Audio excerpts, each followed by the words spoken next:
Hi, my name is Lieutenant Gary Aswalt, and welcome to a tour of the most moist modern map, Vondel Waterfront.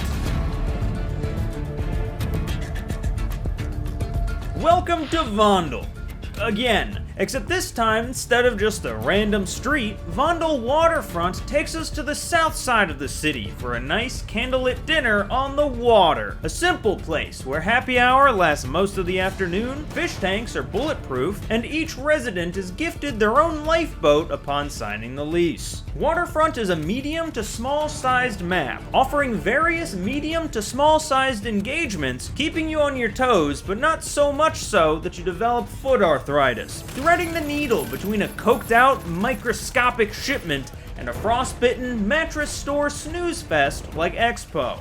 Now, it's not uncommon for your very first words upon spawning into this map to be, what is this? Some kind of butcher shop / road sign factory? Because of all the flanking routes scattered throughout. In fact, if you take a look at the overhead, while most maps have a patented 3 lanes, Waterfront actually has 1, 2, 3, 4, and 5. Because that's right, ladies and gentlemen, it's another swimming map. In fact, the water element of Waterfront is actually the main exhibit. One might even say that the water is front-facing. Yeah, that's the kind of jokes you come up with when all the writers go on strike. It's like they took Hydroelectric's underground pools and just turned up that old make it good knob to make them actually useful. And just the simple act of not covering up the water that goes underneath the map makes it so much more viable of a route with the proper risk versus reward factor. The risk, of course, being that you're more exposed and can't use your weapons while underwater, with the reward being cheaper funeral costs when your body simply floats out to sea instead of having to be put in the ground.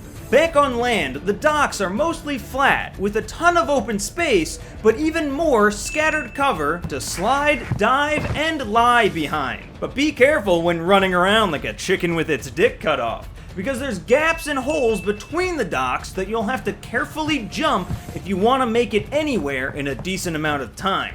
Then there's the 2 main accessible buildings weighted towards each spawn. There's a red building and a blue building. And much like the US political system, nobody has a good time being in either one. For some reason that scientists are still studying, there seems to be a direct correlation between how, quote, cringy your skin is, and how often you're found just sitting in the upstairs corner behind a barricade, ready to ruin everyone else's good time. But we are pleased to announce, however, that we don't actually need any more data for this study. You can all stop now. Please, dear God! Overlooked by those buildings is the center area, which on most maps is just a mass grave. But because of the abundance of cover and the aforementioned sentinels just patrolling only the inside, it's actually not a terrible place to go. To the south is a boathouse, where, gasp! A boat is missing! This building serves as the middle section of the map's outer flanking route, which also doubles as a pretty good parkour course. Wow, say that 4 times fast. Parkour course, parkour course, parkour. And the other end is for all you landlubbers out there, it's just a street. That's it.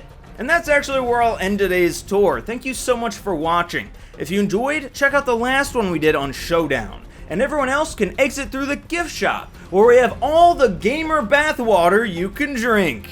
It may be a bit salty.